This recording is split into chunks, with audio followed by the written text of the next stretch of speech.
at the grocery store at the retail level, the farmer's share averages about 15 cents for every dollar. Hi, everybody. Welcome back to the Comstock channel. I'm Marlin Bohling with you, and thanks as always for tuning in. We love talking with you about ag issues and market activity and all sorts of stuff. And we appreciate your support. As always, make sure you like these videos. Make sure you subscribe to the videos by clicking on that little bell icon down below and share these videos with others. And by the way, thanks again for all your help as we continue to be one of the fastest growing ag podcasts out there. And it's all thanks to you. So thank you so much for helping. Today, my guest is Bernt Nelson, and he happens to be with the American Farm Bureau Federation. And Bernt, I'm glad you could join us. It's a kind of a seasonal thing where we get to talk with your staff there about what's going on with the cost of groceries heading into the Independence Day holiday. And I know you do a survey every year, and you did it again this year, right? Yes, we did. On June 26th, AFBF released this 4th of July cookout survey. Now, this involves volunteer shoppers from across the country. This includes Farm Bureau members and many others. Now, these shoppers go out and they collect data from stores in every state and Puerto Rico. Sometimes they do it in-store, or they might be using websites or an app. This is based on a survey. It's not like you're just going out and guessing what the prices are and all that stuff. No, this is collected by our volunteer shoppers, and it's really a nice way we do things. It's really great to get data from all states, and we can really get a good grasp of what's going on throughout the country. You know, we can look at it regionally by state at times if there's enough data points. There's a lot of things that we can honestly do with this. And so it's really a nice place to benchmark kind of where we're at, what things are looking like as we approach the holiday seasons like the 4th of July.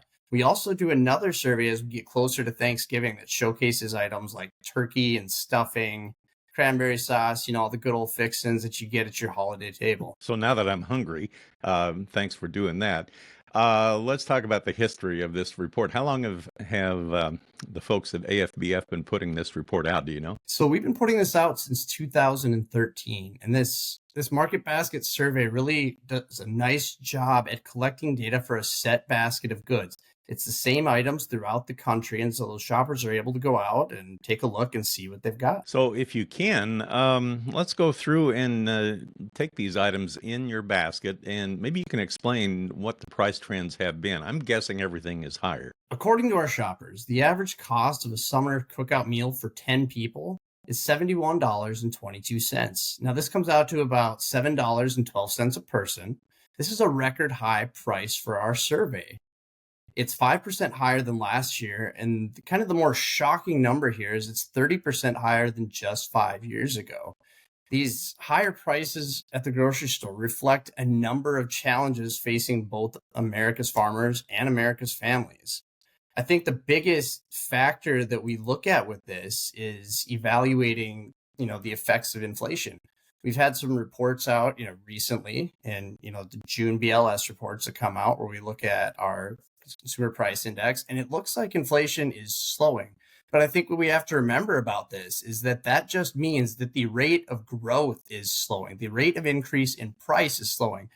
It doesn't mean it's gone down. And so we're still feeling the impacts of inflation on consumer pocketbooks. And when we get there and we look at that receipt, it can be shocking. And especially for a low-income family that's trying to live on a budget, or anyone for that matter that's trying to live on a budget, when you look at that receipt and it's higher, it's a bit shocking and it can be stressful. Do you happen to have a list of the items in the basket this year? We certainly do. The items in the basket were ground beef, chicken breast, and pork chops. Those round out our proteins. We got hamburger buns, strawberries, potato salad, lemonade, pork and beans, and good old cookies and ice cream. Of all my favorites, I am such a sucker for cookies. And the good thing to point out, this is the same list every year, right? Correct. Okay. So you're comparing apples to apples from year to year. Yes, sir. Okay. Now, I guess the thing I wanted to get to was the fact that, okay, the grocery prices are going up, obviously, and there seems to be an attitude that among urban dwellers, let's say, that means the farmers are making more money. Nay, right? No, that's definitely not the case. So to start off with, I like to talk about the farmer's share of the retail dollar. That's for every dollar that's spent at the grocery store at the retail level. The farmer's share averages about 15 cents for every dollar. And that varies a little bit from product to product, but that's what the farmer receives. And then they have to deal with the elevated costs. So when we talk about that inflation, we're not just seeing the inflation at the grocery store. We see inflation for things like fuel, fertilizer, cost of labor. There's regulatory impacts. There's increased costs across the board that make it more expensive to grow those crops. And so just because we're seeing those increased prices at the grocery store doesn't mean they're profitable for farmers.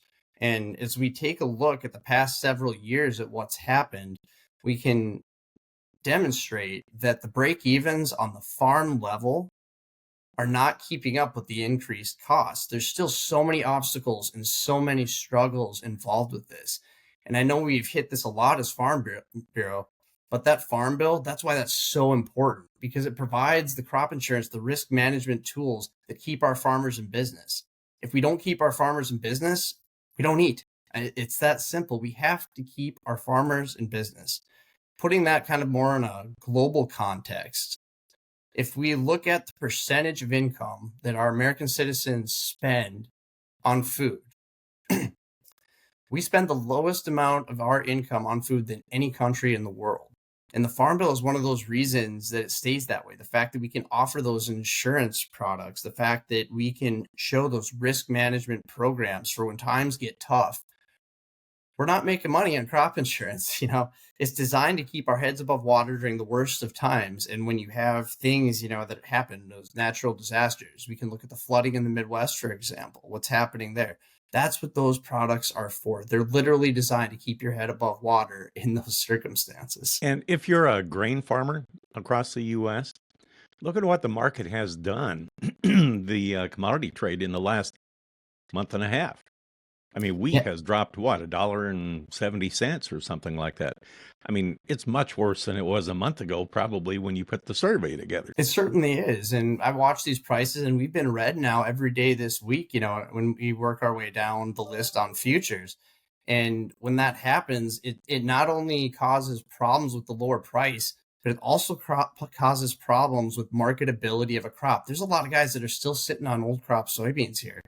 And so as we kind of evaluate what's happening in the soybean market, when we keep seeing these downturns that are below break even levels, that makes it very difficult to market those soybeans.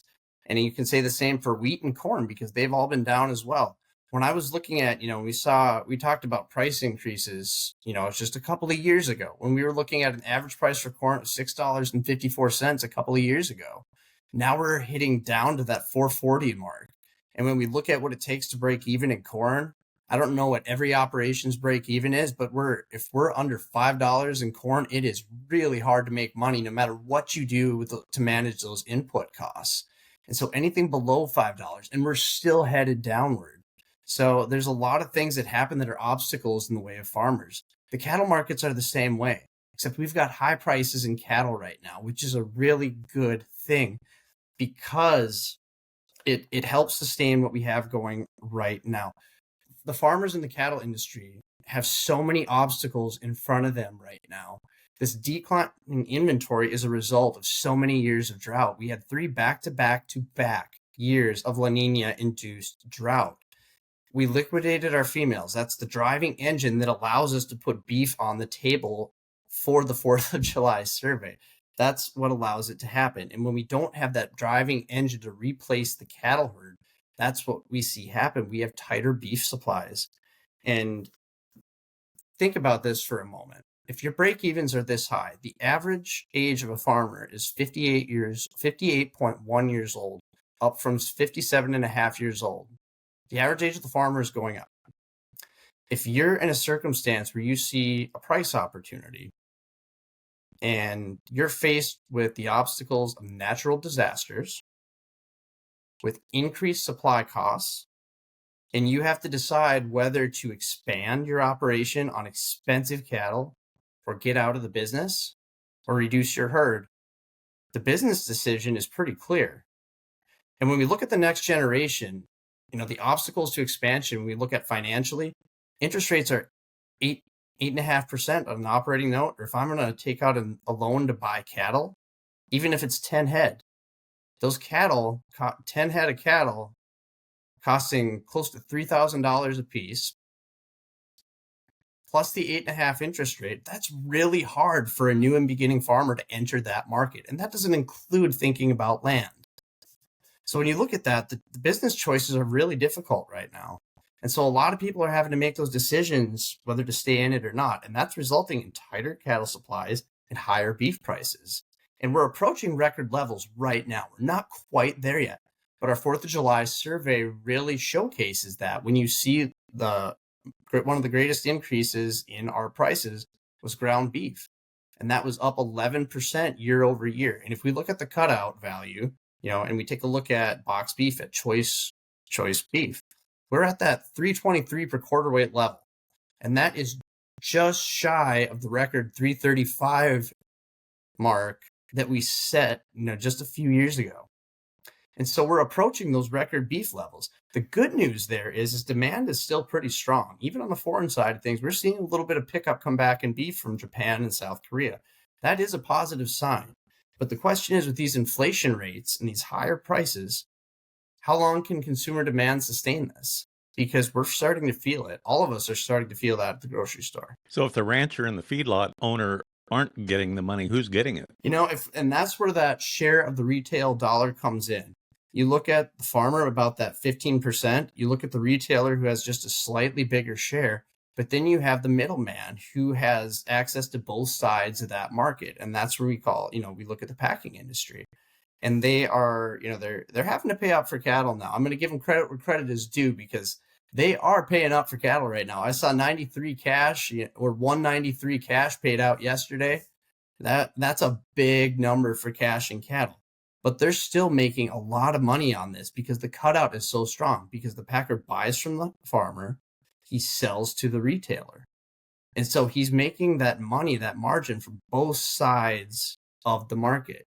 And so when we think about that, that means he receives a larger share of that margin.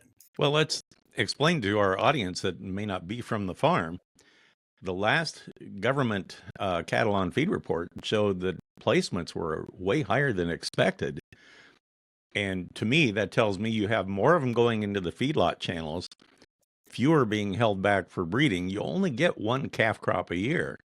And so that means a year from now, we're still not going to rebuild that herd out there. It does. And we've been saying this, for multiple years, where you can't rebuild this herd overnight. It takes a minimum of 18 to 24 months from the time that a calf hits the ground to the time we're ready for market.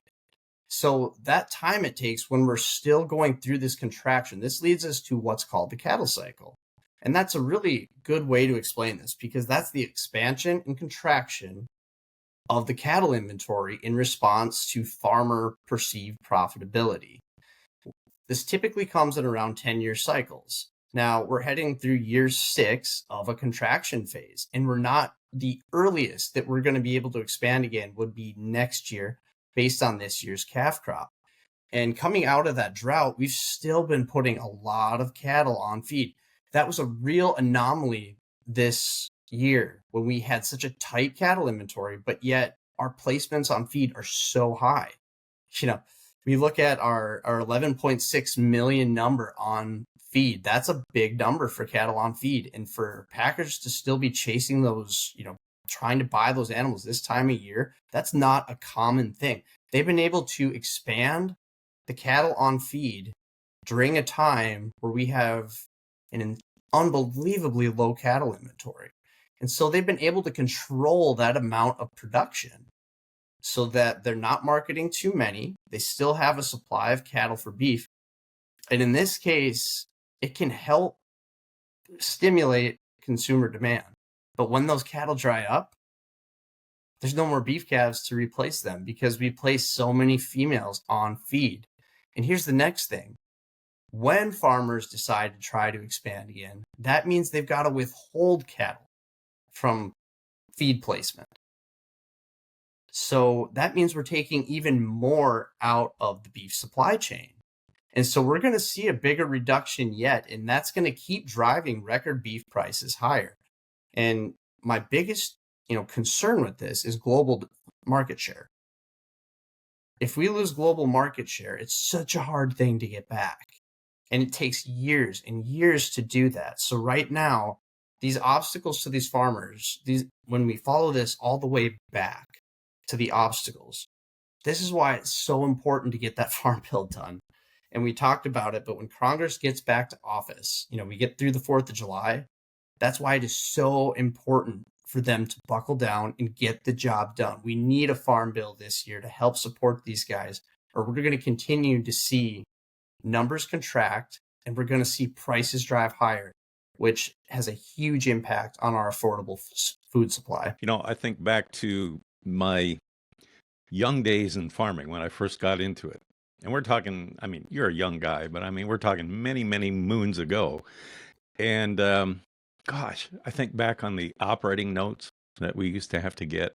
You're talking a few $1,000s or something way back then. Now, you're talking at least 7 digits, right? Just to get an operating note to put in a crop this year. You can. And when operating costs are so high, it doesn't take a large acreage for that number to go up. And when you look at what 8.5% interest is on $1 million operating note, if you're looking at a 1,000-acre farm, over $1 million operating loan, that's entirely possible. And so think about that even for the smaller guy operating on a few hundred acres. That's still a 6-figure operating loan at 8% interest. And that is a serious, that's a big cost of doing business. So you add all the high inputs, plus you add the interest it takes to get the seed in the ground or to purchase your cattle before you start having calves and building your herd. That upfront cost is really a big deterrent right now, and it's really causing a lot of stress. Well, people talk about how the economy is affecting the ability to purchase a home. But, I saw a picture yesterday, and it got me to thinking. It was a picture of a combine sitting out in a field with a 50-foot header on it, unloading onto probably a 1,000-bushel grain cart being pulled by a four-wheel drive tractor. I guess it'd be technically a track tractor. They had 2 or 3 semis in the field. And I'm thinking, a home is just a fraction of what that piece of, or that line of equipment out in that field had to cost. That alone was worth millions of dollars just sitting right there. And that's not even the farm. And people have no idea how much money it takes to run these operations right now. We always joked when we were younger, something we did.